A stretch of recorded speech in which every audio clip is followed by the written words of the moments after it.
आइए जानते हैं आज की कुछ प्रमुख अंतर्राष्ट्रीय खबरों को। पहले एक नजर आज की हेडलाइंस पर। शेख हसीना की भारत यात्रा से भौंकलाया पाकिस्तान, बीएसएफ ने दिया करारा जवाब। दुनिया की सबसे जानलेवा सड़कों के लिए बदनाम है भारत, साइरस मिस्त्री हादसे से ये 3 सबक लेने चाहिए। शराब घोटाले में 35 ठिकानों पर ईडी के छापे, दिल्ली, यूपी, पंजाब में शराब कारोबारियों पर रेड।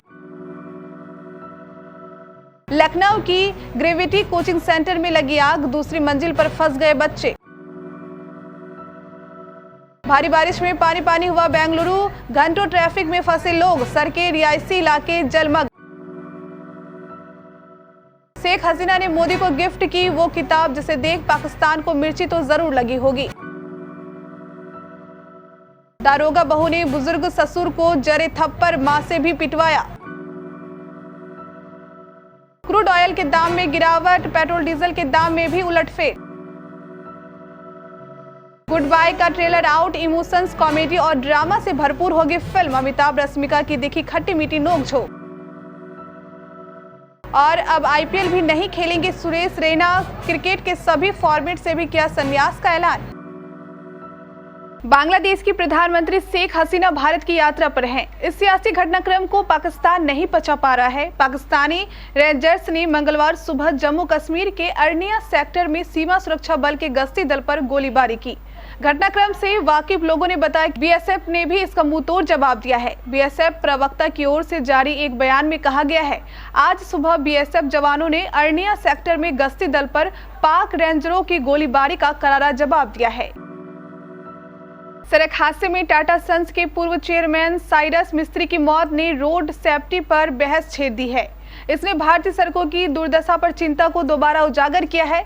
विश्व बैंक इन सड़कों को दुनिया की सबसे जानलेवा करार दे चुका है। मिस्त्री का रविवार को अहमदाबाद और मुंबई के बीच कार दुर्घटना में निधन हो गया था।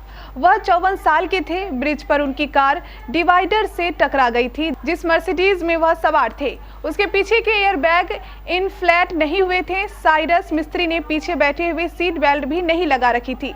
बेशक भारत ने दुनिया का सबसे बड़ा रोड नेटवर्क बना लिया है, लेकिन इसके रखरखाव पर बहुत ध्यान नहीं दिया जाता है। दिल्ली के शराब घोटाले में ताबड़तोड़ छापेमारी का सिलसिला जारी है। मंगलवार को ईडी ने दिल्ली सहित कई राज्यों में 35 ठिकानों पर छापेमारी की है। ईडी ने दिल्ली के अलावा गुरुग्राम, लखनऊ, हैदराबाद, मुंबई, बेंगलुरु और पंजाब के शहरों में भी रेड की है। जांच एजेंसी के निशाने पर शराब कारोबारी है। ईडी के छापेमारी में दिल्ली के डिप्टी सीएम मनीष सिसोदिया का घर शामिल नहीं है। जांच एजेंसी ने इंडो स्पिरिट्स के एमडी समीर महेंद्रू के ठिकाने पर भी छापा मारा है।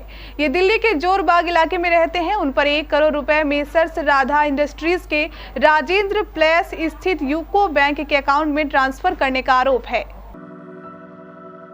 मंगलवार दोपहर करीब 12 बजे बिजली के पैनल में धमाका हुआ और आग लग गई। आग लगते ही भगदड़ मच गई।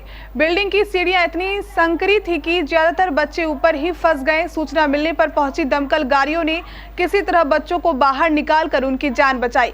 घटना की जानकारी पर लखनऊ पुलिस कमिश्नर एसबी सिरीडकर घटनास्थल पहुंचे और बिल्डिंग का निरीक्षण करने के बाद मीडिया से कहा कि बिल्डिंग का निर्माण कमर्शियल यूज के लिहाज से नहीं किया गया है।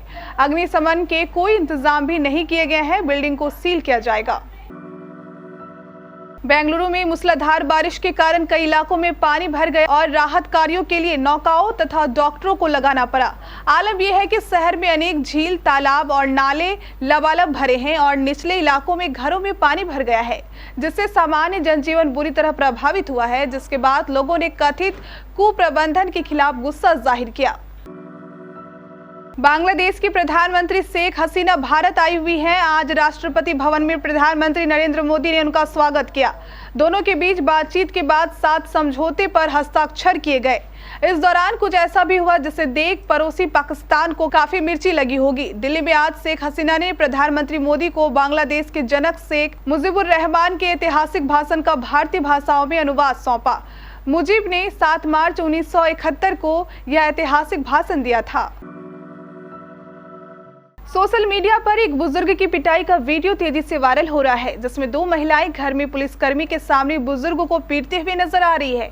बुजुर्ग को पीट रही पीली टी शर्ट वाली महिला उसकी बहू है, जो दिल्ली पुलिस में एसआई है। वीडियो वायरल होने के बाद पुलिस ने आरोपियों के खिलाफ केस दर्ज कर लिया है। 66 वर्षीय पीड़ित अपनी पत्नी के साथ लक्ष्मी नगर के गरवाली मोहल्ले में रहते हैं। उनका बेटा सरकारी नौकरी करता है और दिल्ली से बाहर रहता है। नवंबर 2020 में उनके बेटे की शादी दिल्ली पुलिस में तैनात एसआई से हुई थी। आरोप है कि उनकी पुत्रवधू ने अपनी मां के साथ मिलकर पुलिसकर्मी के सामने उनकी पिटाई कर दी। मारपीट की घटना घर के अंदर लगे सीसीटीवी कैमरे में कैद हो गई। इंटरनेशनल मार्केट में क्रूड ऑयल की कीमत में गिरावट का सिलसिला बना हुआ है, लेकिन घरेलू बाजार में पेट्रोल डीजल के रेट लंबे समय से पुराने स्तर पर ही बने हुए हैं। महाराष्ट्र और मेघालय को छोड़कर देश के सभी राज्यों में तेल की कीमत में 3 महीने से भी पहले बदलाव हुआ था। उस समय केंद्र ने तेल की कीमत पर एक्साइज ड्यूटी घटाकर बड़ी राहत दी थी। बॉलीवुड एक्टर अमिताभ बच्चन और रश्मिका मंदाना की फिल्म गुड बाय का ट्रेलर रिलीज हो गया है। एकता कपूर ने फिल्म का मजेदार ट्रेलर अपने इंस्टाग्राम पर शेयर किया है। फिल्म के ट्रेलर में 2 पीढ़ियों के बीच का अंतर देखने को मिल रहा है। कुल मिलाकर ये कंप्लीट फैमिली ड्रामा फिल्म है। इसमें अमिताभ बच्चन ने रश्मिका मंदाना के पिता का रोल प्ले किया है, वहीं नीना गुप्ता मां के रोल में नजर आई। फिल्म में रश्मिका और अमिताभ के बीच खट्टी मीठी नोकझोंक भी दिखाई देगी। इसमें इमोशंस, कॉमेडी और ड्रामा सब कुछ है। इतना ही नहीं, कॉमेडियन सुनील ग्रोवर भी इस फिल्म में धमाल मचाएंगे। इंटरनेशनल क्रिकेट से संन्यास लेने वाले सुरेश रायना ने अब घरेलू क्रिकेट और आईपीएल से भी खुद को अलग कर लिया है। रायना ने ट्वीट कर इस बात की जानकारी साझा की है। इसका मतलब ये हुआ कि रायना अब आईपीएल खेलते हुए भी नजर नहीं आएंगे।